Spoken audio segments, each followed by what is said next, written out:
নমস্কার। আজকের বাংলা কবিতা মা বলতে লিখেছেন অঙ্কন মুখোপাধ্যায়।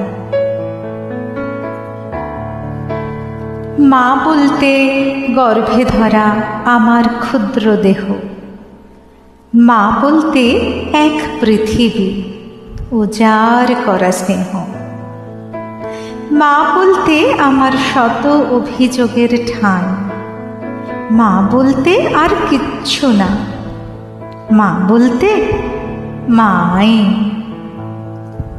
মায়ের আদর প্রাণ জুড়ানো, মায়ের কোলেই সুখ, মন ভরে যায় দেখলে আমার মায়ের হাসি মুখ। মায়ের কষ্টে মন ভেঙে যায়,